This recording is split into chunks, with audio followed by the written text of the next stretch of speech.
تبارك الذي نزل الفرقان على عبده ليكون للعالمين نذيرا. الحمد لله رب العالمين والصلاة والسلام على سيد الأولين والآخرين وعلى آله وأصحابه أجمعين ومن تبعهم بإحسان إلى يوم الدين. أما بعد، فأعوذ بالله السميع العليم من الشيطان الرجيم. بسم الله الرحمن الرحيم. والكاظمين الغيظ والعافين عن الناس والله يحب المحسنين. وعن أنس بن مالك رضي الله تعالى عنه قال قال رسول الله صلى الله عليه وسلم: من كف عن غضبه كف الله عنه عذابه، ومن خزن لسانه ستر الله على عيوبه، ومن اعتذر إلى الله فقبل الله عذره، او کما قال علیہ الصلوۃ والسلام. محترم حضرات، دینی بھائیو، دوستو، چونکہ ٹائم بہت مختصر ہے، اسی کے مناسبت سے میں نے آپ حضرات کے سامنے سورہ آل عمران کی ایک آیت کا کچھ حصہ اور نبی علیہ الصلوۃ والسلام کی ایک حدیث پڑھی ہے. اللہ رب العالمین نے فرمایا: والکاظمین الغیظ والعافین عن الناس واللہ یحب المحسنین. والکاظمین الغیظ، اللہ تعالیٰ کے وہ محبوب بندے جن کے لیے اعدت للمتقین بیان فرمایا. وہ جنت جس کی لمبائی چوڑائی 7 آسمانوں اور زمینوں کے برابر ہے، اللہ نے یہ جنت تیار کی گئی ہے متقین کے لیے. اس جنت کے حاصل کرنے کے لیے متقی بننا ضروری ہے. پھر آگے اللہ رب العالمین نے متقین کی صفات، متقین کی علامات اور نشانیاں بیان کرتے ہوئے فرمایا: والکاظمین الغیظ، جب ان کو غصہ آتا ہے تو غصے کو پی ڈالتے ہیں. یہ بڑی عظیم ترین خوبی بیان کی. والکاظمین الغیظ والعافین عن الناس واللہ یحب المحسنین. متقین کی علامت یہ ہے جن کے لیے جنت تیار کی گئی ہے کہ والکاظمین الغیظ، غصہ کسی بات پر آتا ہے، اپنے ساتھیوں کی حرکت پر، مزدور اور لیبر کے چلتے پھرتے کسی سے ٹکر ہو جاتی ہے، میاں بیوی کے درمیان، ساتھیوں کے درمیان، جب بھی ان کو غصہ آتا ہے تو غصہ استعمال نہیں کرتے، غصے کو پی ڈالتے ہیں. والعافین عن الناس، اب معاف بھی کر دیتے ہیں. واللہ یحب المحسنین، یہ لوگ محسنین ہیں اور اللہ احسان کرنے والوں سے بڑی محبت کرتا ہے. یہ تو آیت ہوئی. جو حدیث میں نے پڑھی ہے، حدیث کے راوی مشہور صحابی انس ابن مالک رضی اللہ تعالی عنہ ہیں، جن کا لقب خادم الرسول صلی اللہ علیہ وسلم ہے. ساری زندگی جب تک نبی علیہ السلام کے ساتھ رہے، تقریباً 8-10 سال نبی علیہ السلام کی خدمت کرتے رہے. کیوں؟ ان کی ماں نے جب نبی علیہ السلام ہجرت کر کے آئے تھے تو اسی وقت ان کی والدہ نے ان کو نبی علیہ السلام کی خدمت کے لیے وقف کر دیا تھا. ان کا لقب پڑ گیا خاتم النبی. انہی سے حضرت انس بن مالک سے امام ابو یعلا رحمۃ اللہ علیہ اور دیگر محدثین نے بسند صحیح یہ حدیث نقل کی جو ہم نے آپ حضرات کے سامنے پڑھا. اس حدیث میں 3 نہایت اہم چیزیں اور ان کی فضیلت بیان کی گئی ہے۔ پہلی چیز من کف غضبہ غضب اللہ عنہ عذابہ۔ نمبر 3، نمبر 2 من خاضن لسانہ ستر اللہ علی عیوبہ۔ نمبر 3 من اعتذر الی اللہ قبل اللہ عذرہ۔ تینوں مستقل ایک عمل ہیں اور ان پر تفصیلی گفتگو کی ضرورت ہے، لیکن اختصاراً پہلی چیز من کف غضبہ، جس انسان کو غصہ آیا اور وہ سب پی ڈالتا ہے، یعنی اپنا غصہ استعمال نہیں کرتا۔ اچھا، غصہ پی ڈالنے کا 2 طریقہ ہوتا ہے۔ نمبر 1، سامنے والے نے غصہ دلایا لیکن آپ سے زیادہ پاور والا ہے، آپ اس سے بدلہ نہیں لے سکتے، تب تو صبر کرنا ہی کرنا ہے آپ کو۔ راستے میں کھڑے ہوں گے، سبھی بڑا آدمی ہے صبر کرو، اس کے منہ کیوں لگتے ہو، تم ہی صبر کر لو۔ آدمی مجبور ہو کر کے صبر تو کر ہی لیتا ہے۔ ایک ہے آپ کو غصہ دلایا لیکن آپ اس سے بدلہ لینے کی قدرت رکھتے ہیں، آپ کے پاس پاور ہے، طاقت ہے کہ آپ اس سے بدلہ لے لیں۔ لیکن اگر آپ کا غصہ بھی شدت کا ہے اور سامنے والا جس نے غصہ دلایا اپنے گفتار کردار سے آپ اس سے بدلہ لینے کی بھی طاقت رکھتے ہیں، برابر کی ٹکر ہو یا آپ سے کمزور ہے، ایسا غصہ پی ڈالنا، کیوں؟ آپ بدلہ لینے کی طاقت رکھتے ہیں، قدرت ہے، لیکن پھر بھی اللہ کی رضا کے لیے آپ غصہ پی ڈالتے، اس کو معاف کر دیتے ہیں۔ من کف غضبہ، جو انسان اپنے غصے کو پی ڈالتا ہے، غصے میں اپنے آپ کو، غصہ تو ہے لیکن استعمال کرنے سے اللہ کی رضا کے لیے خاموش ہو جاتا ہے، اس کے بدلے اللہ کیا دیتا ہے؟ کف اللہ عنہ عذابہ، اس کے گناہوں، کوتاہیوں اور اس سے برا لغزشوں سے اللہ جو اس پر عذاب نازل کرنے والا تھا اس عذاب کو روک لیتا ہے۔ کتنی بڑی نعمت ہے۔ دنیا میں آپ سے کوئی خطا ہوئی، دنیا میں عذاب دینے والا تھا، آپ سے کوئی حرکت ہوئی، گناہ ہوا، عذاب قبر کے مستحق ہو گئے، آپ سے کوئی ایسی غلطی ہوئی جو حشر میں اللہ کے غضب و ناراضی کا عذاب کا سبب بن گیا۔ تینوں جہاں، دنیا، عالم دنیا، عالم برزخ اور عالم آخرت، اگر آپ کی کسی عمل اور کسی حرکت سے آپ عذاب کے مستحق ہو گئے ہیں، اللہ تعالیٰ عذاب دینے کا وعدہ بھی کر لیا ہے، لیکن اگر آپ غصہ پی ڈالیں، استعمال نہ کریں، اللہ کی رضا کے لیے اس کو چھوڑ دیں، تو آپ پر جو عذاب آنے والا تھا، جو آپ عذاب ملنے والا تھا سدا، اللہ تعالیٰ آپ کے غصہ پی ڈالنے کے بدلے آپ عذاب کو روک لیتا ہے۔ اور یہی یہ چیز ہے کہ جس کے متعلق اللہ نے فرمایا وَالْقَاظِمِينَ الْغَيْظَ وَالْعَافِينَ عَنِ النَّاسِ، جو غصے کو پی ڈالتے ہیں اور لوگوں کو معاف کر دیتے ہیں۔ کیوں؟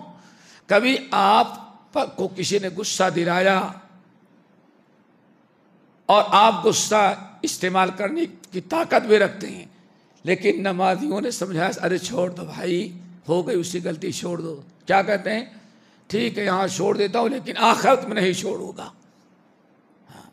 آپ نے معاف تو کر لیا، غصہ استعمال تو نہیں کیا، لیکن اس کو معاف نہیں کیا۔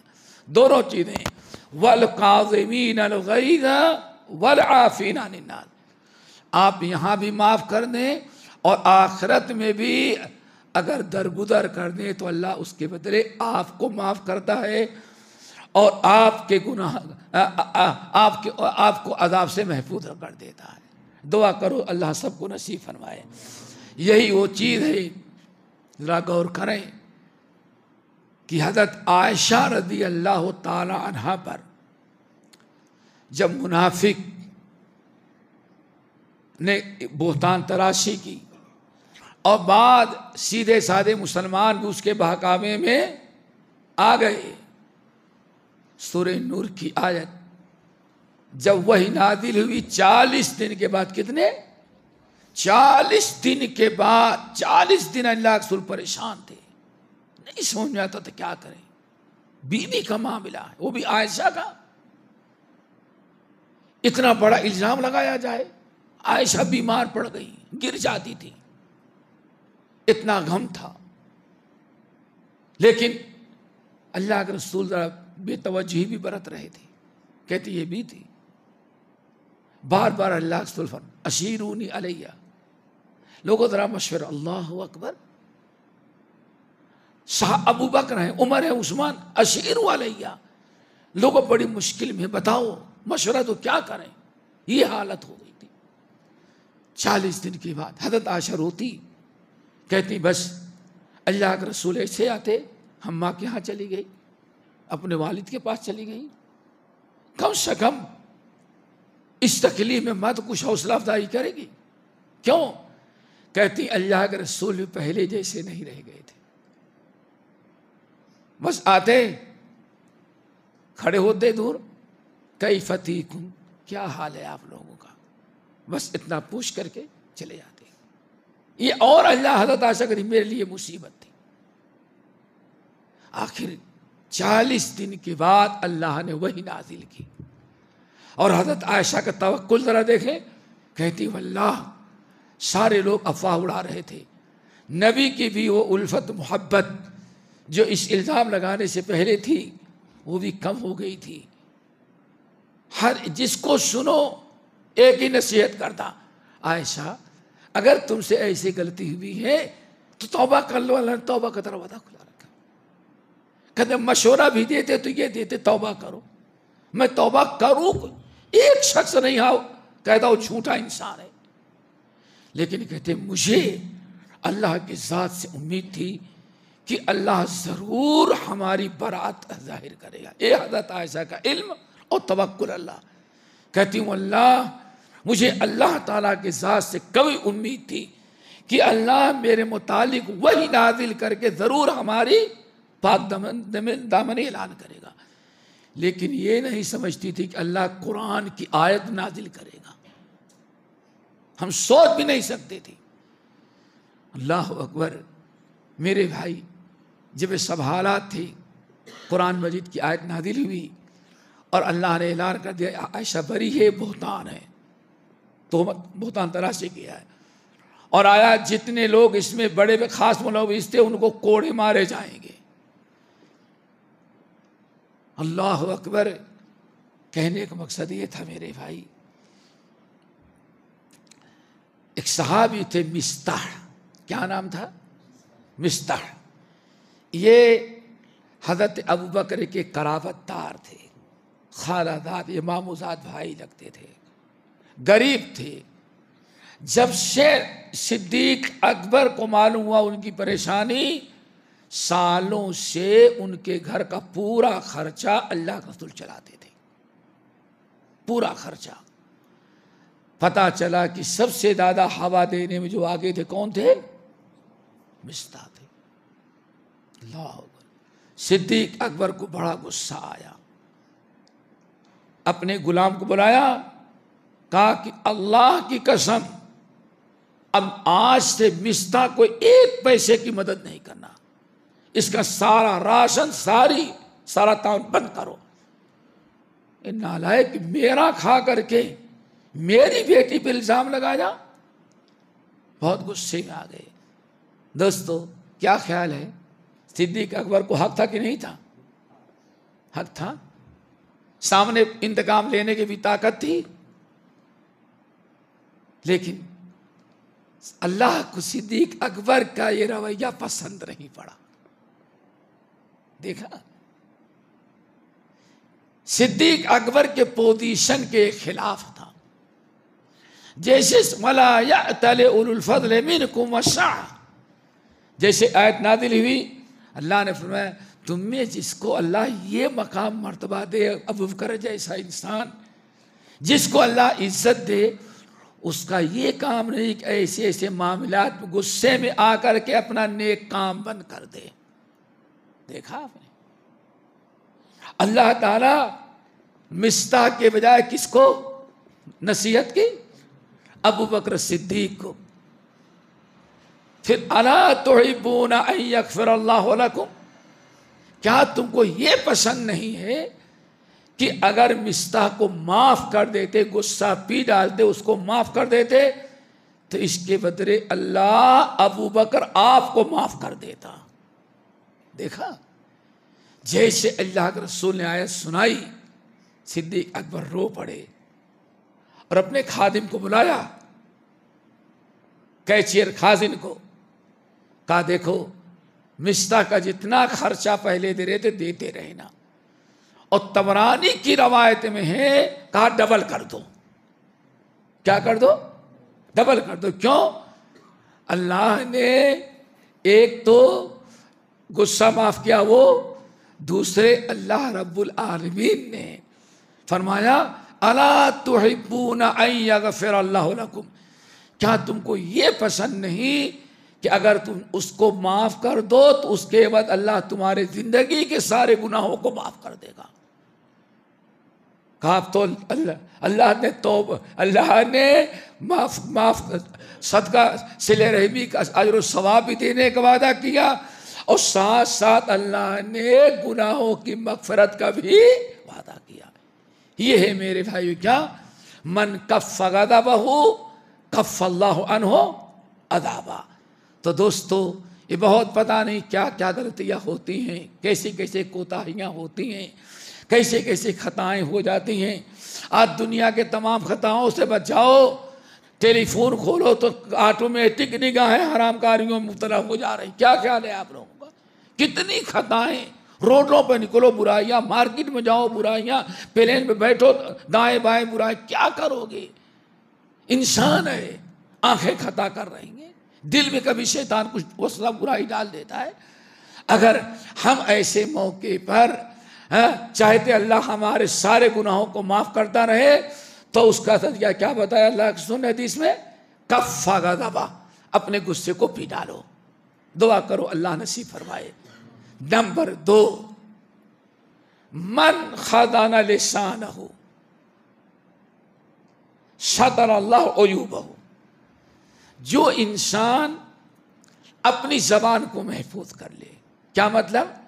غیبت، چگلی، شکوہ شکایت، لعن طعن، برا بھلا، بیکار فضول باتوں سے جو انسان اپنی زبان کو محفوظ کر لے، ان کی بات وہاں نہیں پہنچاتا، ان کی غیبت نہیں کرتا، ان کی شغل خوری نہیں کرتا. جس نے لوگوں کے عیوب کو دیکھ کر کے بھی سن کر کے بھی کوشش کرتا، اپنی زبان، فتنہ کا زمانہ ہے، اپنی زبان کو محفوظ رکھتا ہے. کسی میں کچھ دیکھا تو کسی سے جا کے بتاتا نہیں. اگر کسی نے اپنی زبان کی حفاظت کر لی، اس کے بدلے اللہ کیا دے گا؟ ستر اللہ عیوبہ، دنیا اور آخرت دونوں جہاں میں اللہ اس کے گناہوں پر پردہ ڈال دے گا. کتنی بڑی چیز ہے بھائی، کتنی بڑی. مسجد نبوی ہے، مسجد نبوی ہے. ایک صاحب درس دے رہے ہیں، حضرت جابر بن عبداللہ کا ادھر سے گزر ہوا، حدیث سنی، ٹھہر گئے. صاحب یہ حدیث آپ نے اللہ کے رسول سے سنی ہے؟ کہا میں نے تو نہیں سنی. کہا پھر کس سے سنی؟ حدیث اتنی اہم تھی، پھر کس سے سنی؟ کہا میں نے محمد ابن مسلمہ سے سنا ہے، وہ اس وقت مصر میں ہے. کہاں؟ امام بخاری تعلیقاً روایت کرتے ہیں، باقی لوگ مسنداً. بات کہاں ہو رہی؟ مسجد نبوی میں حدیث بیان کر رہا ہے. حضرت صحابی نے سن لیا اور پوچھا حدیث آپ نے سنی ہے؟ نہیں میں نے تو ڈائریکٹ نہیں سنی ہے حدیث ہے. پھر کس سے سنے؟ محمد ابن مسلمہ جو فلاں محلے میں رہتے صحابی، وہ مصر چلے گئے ہیں، انہوں ان سے سنا ہے. اللہ اکبر. حدیث اتنی اہم تھی، اتنی اچھی لگی، اتنے اجر و ثواب کی کہ شوق پیدا ہوا کہ جس صحابی نے اللہ کے رسول سے سنا ہے ڈائریکٹ اس سے جا کے سنو. گھر گئے، بیوی کا ناشتہ تیار کرو، توشہ تیار کرو. غلام کو کہا کہ اونٹنی تیار کرو. اونٹنی پہ بیٹھے 1 مہینے کا سفر کیا. مصر سے، مدینے سے مصر کا سفر کتنے؟ 1 مہینہ. 1 مہینہ سفر طے کر کے گئے. اور جانے کے بعد پوچھا لوگوں سے، ہاں محمد ابن مسلمہ کہاں رہتے؟ کہتے فلاں محلے میں رہتے ہیں. چونکہ بڑا شہر تھا مصر، فلاں محلے میں رہتے ہیں. اس محلے میں گئے، بھائی یہاں کوئی محمد ابن مسلمہ صحابی رہتے ہیں؟ لوگوں نے کہا فلاں گلی میں جاؤ. فلاں گلی میں گئے، پوچھا بھائی کوئی یہاں اللہ کے رسول کے صحابی محمد بن مسلمہ رہتے ہیں؟ کہتے وہ سامنے والا گھر ہے. گھر گئے، سواری سے اترے. اللہ بعد سواری سے اترے ہی نہیں، بیٹھے ہوئے. دروازہ کھٹکھٹایا، غلام نکلا. پوچھا من؟ کہا کہ ہذا بیت محمد بن مسلمہ، یہ محمد بن مسلمہ کا گھر ہے. کہا کہ ہاں. کون ہو؟ کہا میں ان سے ملنے کے لیے آیا ہوں، میرا نام جابر بن عبداللہ ہے. کیا ہے؟ جابر بن عبداللہ. گیا، غلام گیا، کہا کوئی ایک صاحب مدینے سے آئے ہیں، وہ آپ سے ملنا چاہتے ہیں. کہا کیا نام بتایا؟ کہا جابر بن عبداللہ. سنتے ہی کہا فوراً بلا کے لاؤ. اللہ خوشی کی انتہا نہیں. اللہ کے رسول کے صحابی جابر بن عبداللہ رضی اللہ تعالیٰ عنہ آئے ہوئے ہیں، خوشی کی انتہا نہیں. آیا، چلیں سواری باندھ دے، آقا آپ کو اوپر بلا رہے ہیں. کہا نہیں، آقا کو نہیں بلاؤں گا اور میں رکوں گا بھی نہیں، ان سے بات کرنا کہ تو نیچے آئیں. حضرت محمد بن مسلمہ کا شوق تھا کہ گھر میں آئے. اوپر والے کھانے پہ گئے اور جھانک کر کے دیکھا، سلام کیا. کہا عبداللہ آ جاؤ. کہا نہیں میں نہیں آؤں گا، ہم نے سنا ہے کہ یہ حدیث. کہا کون سی حدیث؟ کہا کہ میں نے مدینہ مسجد نبوی میں سنا، گزر رہا تھا، ایک صاحب کہہ رہے تھے من ستر علی اخی ہے، سمجھ گئے نا، جس شخص نے اپنے بھائی کے اندر کوئی عیب دیکھا، غلطی دیکھی، پوشیدہ طور پر اصلاح کیا، اگر اصلاح نہیں کرتا تو اس کے عیب پر پردہ ڈال دیا، کسی کے سامنے اس کے عیب کو ظاہر، ہاں تو فلاں ایسا ہے، فلاں ایسا ہے. تو اگر کسی نے یہ نیک عمل کیا تو بتا رہے تھے کان کمن احیا موعودۃ، اس کو اتنا ثواب ملے گا جتنا کوئی انسان گھر میں بیٹی پیدا ہوئی، بیٹی کو زندہ دفنانا چاہتا تھا اور دل میں رحم آیا، کسی نے قیمت دے کر کے بیٹی کو خرید کر کے پرورش کیا، بڑا کر دیا اور بڑے ہو جانے کے بعد شادی کر کے رخصت کر دیا. ایک بچی کی جان بنانے، اس کی پرورش کر کے شادی تک کرا دینی، پورے اعمال میں جتنا اجر و ثواب ملتا ہے اتنا ہی ثواب اللہ اس کو دیتے ہیں جو اپنے کسی بھائی کے عیب کو چھپا دے. بس.